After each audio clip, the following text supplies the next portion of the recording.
Mathematics first year की book में से एक इम्पॉर्टेंट शॉर्ट क्वेश्चन समझते हैं, और ये वो क्वेश्चन है जो बोर्ड इम्तिहान में भी पूछा गया था, और ये पेपर नंबर 3 का क्वेश्चन नंबर 8 है। इसके अंदर वो ये कह रहे हैं कि अगर हमारे पास ए जो मैट्रिक्स है वो बराबर हो अयोटा 0 1 माइनस अयोटा के, फिर आप शो करें ए की पावर जो 4 है वो बराबर है I2 के।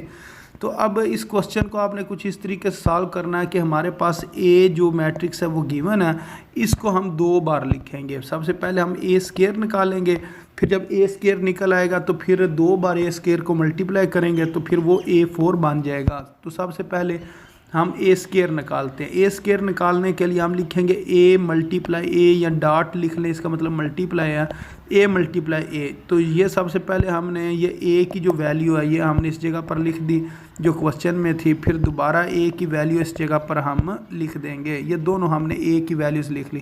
अब इन्हें हमने मल्टीप्लाई करना। मल्टीप्लाई करने का तरीका ये होता है मैट्रिक्स का कि आप इसके ऊपर एरो लगा लें और एक इधर एरो लगा लें। पहला जो मैट्रिक्स है उसकी रो के साथ, दूसरे के कॉलम के साथ।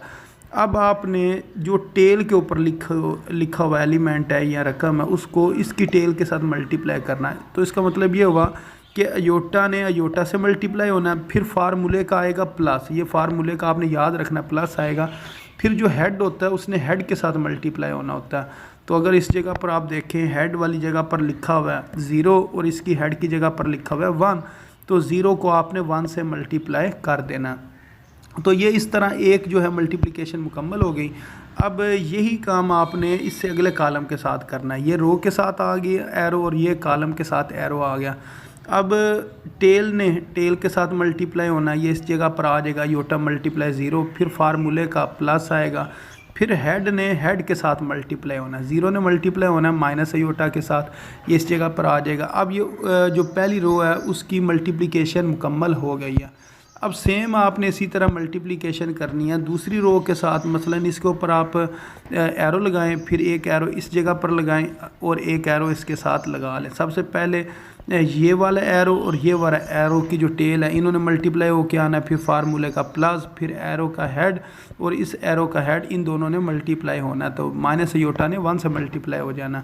अब ये सेम यही काम आपने इससे अगले कॉलम के साथ करना है। मसलन ये रो और ये वाला कॉलम, तो 1 ने मल्टीप्लाई होना 0 के साथ, इस जगह पर आ जाएगा, फिर फार्मूले का प्लस, फिर माइनस अयोटा ने मल्टीप्लाई होना माइनस अयोटा के साथ। तो अब इसको सॉल्व करते हैं। तो ये जब अयोटा ने अयोटा के साथ मल्टीप्लाई होना है तो ये तो हो जाएगा अयोटा स्केयर। फिर जब 0 1 से मल्टीप्लाई होगा तो 0 हो जाएगा। फिर इसी तरह ये अयोटा मल्टीप्लाई 0 0, फिर 0 मल्टीप्लाई माइनस अयोटा, ये भी 0। अब 1 ने मल्टीप्लाई होना अयोटा के साथ, इधर अयोटा आ जाएगा और प्लस माइनस माइनस और साथ अयोटा 1 ज़ार अयोटा।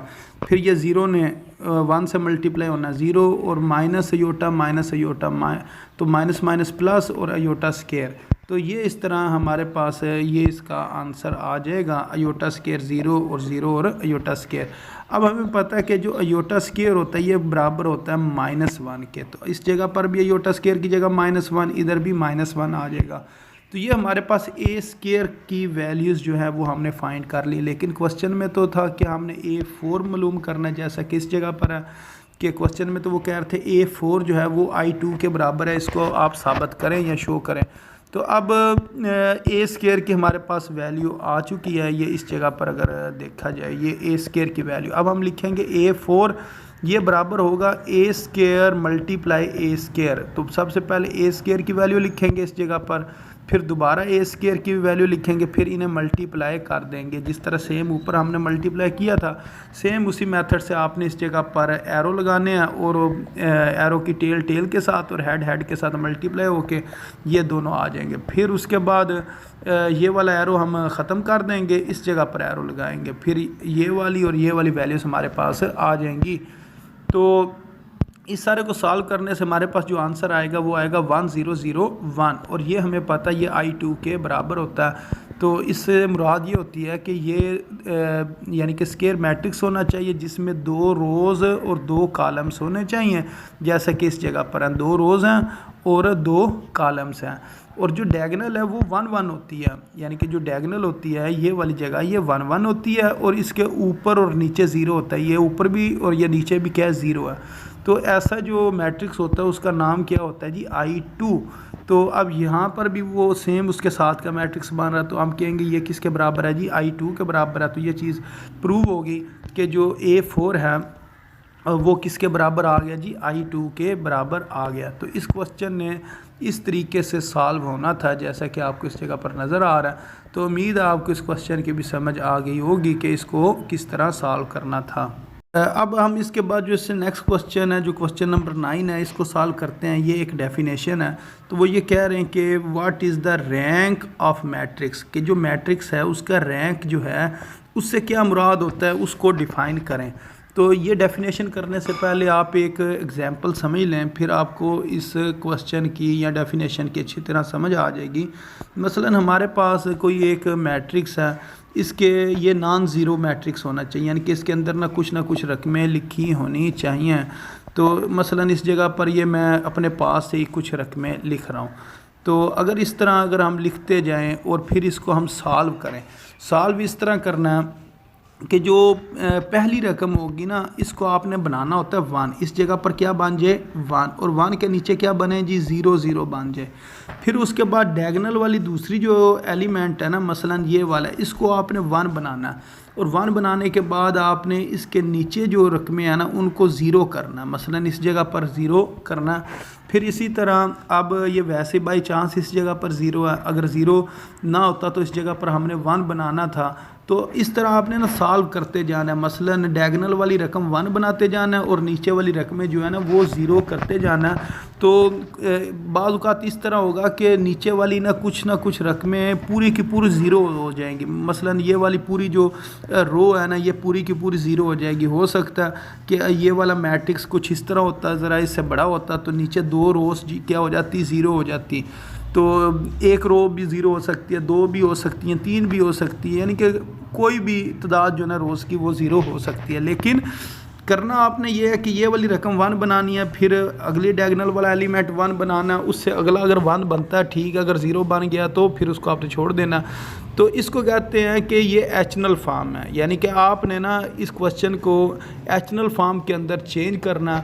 तो उसके बाद फिर आपने देखना नंबर ऑफ़ नॉन ज़ीरो रोज़ कितनी है। तो इसके अंदर अगर हम देखें, एक ये नॉन ज़ीरो रोज़ है और एक ये वाली जो रोज़ है ये नॉन ज़ीरो रोज़ है। तो जितनी नॉन ज़ीरो रोज़ होंगी वो उसका रैंक लाएगी। मसलन इस क्वेश्चन के अंदर नॉन ज़ीरो रोज़ 2 हैं, तो हम कहेंगे इस मैट्रिक्स का जो रैंक है वो किसके बराबर है जी 2 के बराबर है। तो इसके जो डेफिनेशन है उसको अगर मैं दोबारा आपको समझाऊं तो वो यही है कि आपके पास एक मैट्रिक्स होनी चाहिए जो नॉन ज़ीरो है, उसकी एंट्रीज़ हों। तो उसके बाद आपने उसको रिड्यूस एचनल फॉर्म के अंदर चेंज करना है, और फिर उसके बाद आपने देखना है कि नंबर ऑफ़ नॉन ज़ीरो रोज़ कितनी है। अगर हमारे पास जितनी भी नॉन ज़ीरो रोज़ होंगी, 2 हों, 4 हों, 6 हों, तो इस क्वेश्चन में वो कह रहे हैं जी R हैं, R यानी कि कोई नंबर हो सकता है, तो फिर हम कहेंगे ये उसकी क्या है जी रैंक है। तो अब इसी चीज़ को दोबारा इधर से पढ़ लेते हैं। तो ये लिखा हुआ है let A be a non zero matrix. जो ए है वो एक नॉन ज़ीरो मैट्रिक्स है। If R is the non zero rows, R क्या है जी नॉन ज़ीरो रोज़ हैं। When it is reduce to reduce एचनल फॉर्म, जब हम फिर उस क्वेश्चन को चेंज कर रहे होते हैं रिड्यूस एचनल फॉर्म में। रिड्यूस एचनल फॉर्म वही है कि डायगोनल वाले 1 1 करते जाना है, और उसके अलावा जो एलिमेंट्स हैं उनको आपने, उसके जो नीचे एलिमेंट थे उनको आपने क्या किया जी 0 कर दिया। तो इसको कहते हैं रिड्यूस एचनल फॉर्म। तो देन आर इज़ कॉल्ड रो या रैंक ऑफ द मैट्रिक्स। तो फिर जो आर है यानी कि नंबर ऑफ़ जो रोज़ थी नॉन ज़ीरो, उसको आप क्या कहेंगे रैंक ऑफ मैट्रिक्स कहेंगे। अब इसके बाद जो इससे नेक्स्ट क्वेश्चन है इसको समझते हैं। इससे नेक्स्ट क्वेश्चन में लिखा हुआ है कि बताएं कि what are the extraneous root of an equation. जो एक्सट्रीनियस रूट्स होते हैं किसी इक्वेशन के, उससे क्या मुराद होता है। तो इसका आप आंसर कुछ इस तरीके से देंगे, आप कहेंगे जी एवरी सोल्यूशन के जो सॉल्यूशन निकलता है, यानी कि जो आंसर निकलता है, अगर आप किसी इक्वेशन को सॉल्व करते हैं तो आपके पास जो सॉल्यूशन निकलता है, तो every solution of radical equation is also a solution of radical free equation. कि जो आपके पास सॉल्यूशन आता है किसी रेडिकल इक्वेशन का, रेडिकल इक्वेशन वो होती है जिसके अंदर स्क्वायर रूट पाया जाता है, और वो सॉल्यूशन होगा रेडिकल फ्री इक्वेशन का भी वो सॉल्यूशन होगा। But the new equation have solution that are not solution of original radical equation, यानी कि जो आपके पास उसका सोल्यूशन आ रहा है वो असल जो रेडिकल इक्वेशन है उसका सोल्यूशन नहीं होता है। तो such extra solution roots are called extraneous root. बाज़ औक़ात आप किसी इक्वेशन को सॉल्व करते हैं, वहाँ से आपके पास मसलन एक्स के 2 जवाब आ जाते हैं, तो वो जो एक्स के जवाब हैं उनको आप इक्वेशन जो क्वेश्चन वाली इक्वेशन होती है उसके अंदर पुट करते हैं, तो एक जो एक्स है वो इक्वेशन को सेटिस्फाई कर रहा होता है और दूसरा सेटिस्फाई नहीं कर रहा होता है। तो इधर वो यही कह रहे हैं कि जो इक्वेशन को सेटिस्फाई नहीं करता, ओरिजिनल रेडिकल इक्वेशन को सेटिस्फाई नहीं करता, उसको हम कहेंगे ये एक्सट्रेनियस रूट है, और जो सेटिस्फाई कर होगा वो उसका ओरिजिनल रूट कहलाएगा। तो इस तरह आपने इसका जवाब देना है। तो उम्मीद है आपको इस क्वेश्चन की समझ आ गई होगी। जी अब क्वेश्चन नंबर 11 को समझते हैं। क्वेश्चन नंबर 11 कुछ इस तरीके से लिखा है, if x+1 and x+2 are factors of x cube plus p x square plus q x plus 2 find the values of p and q. क्या आपने पी और क्यू की वैल्यू फाइंड करनी है, और आपके पास एक पोलिनोमियल गिवन है और वो कह रहे हैं कि इसके ना 2 फैक्टर हैं, एक x+1 है और एक x+2 है। तो इस क्वेश्चन में एक छोटी सी गलती है, वो ये है कि यहाँ पर x+2 के बजाय क्या आना है, x-2 आना है। तो इस गलती को आपने ठीक कर लेना है। ये क्वेश्चन के अंदर गलती है, लेकिन आगे क्वेश्चन जो है जो जब उसको सॉल्व करेंगे उसके अंदर इसको x-2 के लिहाज से ही सॉल्व किया हुआ है। तो यहाँ पर प्लस की जगह पर क्या आना है, माइनस आना है। तो एक इस चीज़ को आप नोट कर लें। अब इस क्वेश्चन को हम सॉल्व करते हैं। हमने पी और क्यू की वैल्यू फाइंड करनी है। सबसे पहले ये जो हमारे पास x³ plus p x square plus q x plus 2 था, इसको हम नाम दे देते हैं, ये हमारे पास f(x) के बराबर है। अब आपने क्या करना है कि ये जो सिंथेटिक डिवीजन से इस क्वेश्चन को सॉल्व करते हैं, तो ये जो हमारे पास वैल्यूज़ जो गिवन थी ना, x³ उसके शुरू में कोई कोफिशिएंट नहीं था, उधर 1 लिख लें, एक्स स्क्वायर के साथ p लिखा हुआ है, x के साथ q लिखा हुआ है, ये 2 लिखा हुआ है, ये तमाम के तमाम इस जगह पर हम लिख लेंगे। ये इनको अलहदा करके इस जगह पर लिख लेंगे 1 p q और 2। अब हमारे पास जो फार्मूला यानी कि जो फैक्टर्स गिवन थे वो उसको लिखने के 2 तरीके हैं। एक तो ये है, आप इस तरह लिखें x-1 और x+1, यानी कि ये जो x+1 जो फैक्टर है उसको x-a के साथ आपने कंपेयर करना। और इसी तरह एक आपके पास फैक्टर था जो x-2 था, उसको आपने किसके साथ कंपेयर करना है, x-a के साथ कंपेयर करना है। तो यहाँ से आपने ना a की वैल्यू निकालनी है। तो अगर आप यहाँ से a की वैल्यू निकालेंगे तो इधर a की वैल्यू 2 आएगी और इस जगह पर a की वैल्यू -1 आएगी। तो अब ये जो a की वैल्यूज़ हैं ये आपने इस जगह पर लिखनी होती हैं। साइड पर एक बार -1 लिख लेंगे और एक बार 2 लिख लेंगे। ये वाला -1 इधर आ जाएगा और ये वाला 2 इस जगह पर आ जाएगा। अब दूसरा जो तरीका होता है वो ये होता है कि आपके पास जो वैल्यूज़ जो क्वेश्चन में जो फैक्टर वाली गिवन थी ना, इस जगह पर अगर मैं आपको दिखाऊं, ये वाली जो वैल्यूज़ थी, एक x+1 थी और दूसरा मैंने कहा था x-2 थी। तो इन दोनों को 0 के बराबर आपने रख लेना है। तो इस तरह आप मसलन ये जो लिखा हुआ है ना x+1, इसको आपने 0 के बराबर रखा, यहाँ से x का जवाब आ गया जी -1। फिर दूसरे नंबर पर x-2 था, उसको आप 0 के बराबर रखें, वहाँ से x का जवाब आ जाएगा जी 2।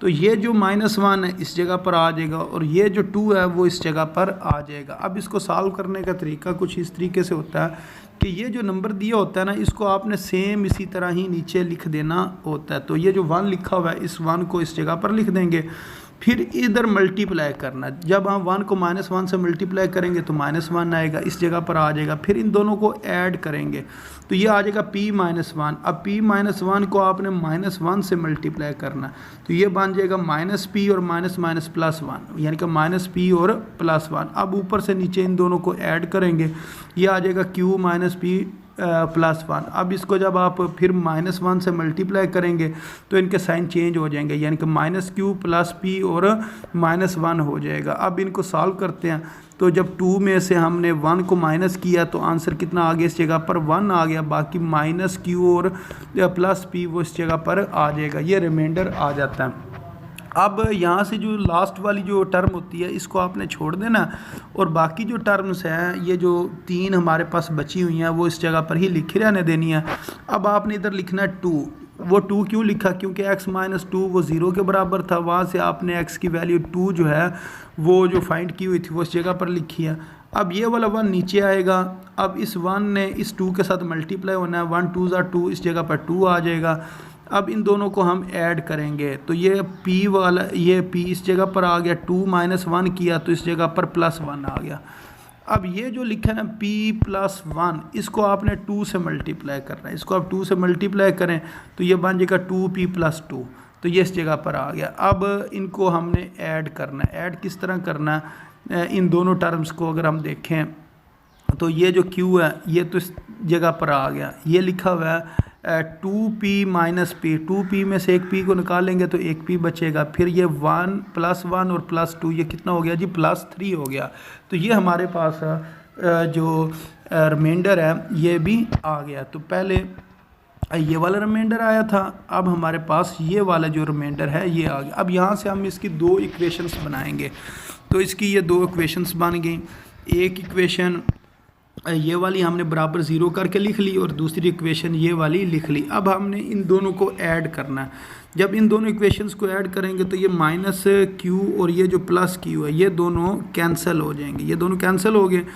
अब ये 1 और 3 कितना होता है जी? 4 होता है। फिर और p प्लस p ये कितना हो गया जी? 2p, और ये 0 प्लस 0 तो इस जगह पर क्या आ गया? 0 आ गया। अब ये जो प्लस 4 है इसने दूसरी तरफ आकर -4 हो जाना, तो 2p बराबर है -4 के। अब ये 2 मल्टीप्लाई हो रहा है, इस जगह पर आकर डिवाइड हो जाएगा। जब आप -4 को 2 पे डिवाइड करेंगे तो आपके पास इसका आंसर जो आएगा वो कितना आ जाएगा जी? -2। तो इस तरह p का आंसर कितना आ गया? -2।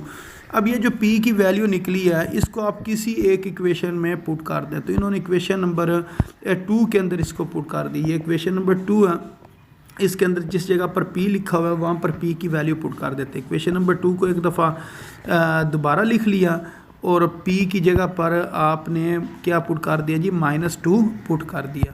तो यहाँ पर ये आ गया जी माइनस और प्लस माइनस -2 और आगे क्या है जी? +3। तो -2 + 3 किसके बराबर होता है? +1 के बराबर होता है। फिर ये वाला +1 दूसरी तरफ आकर -1 हो गया। तो इस तरह ये जो q है इसका आंसर हमारे पास कितना आ गया जी? -1 आ गया। तो हमने यही p और q का आंसर फाइंड करना था। तो उम्मीद है आपको इस क्वेश्चन की भी समझ आ गई होगी।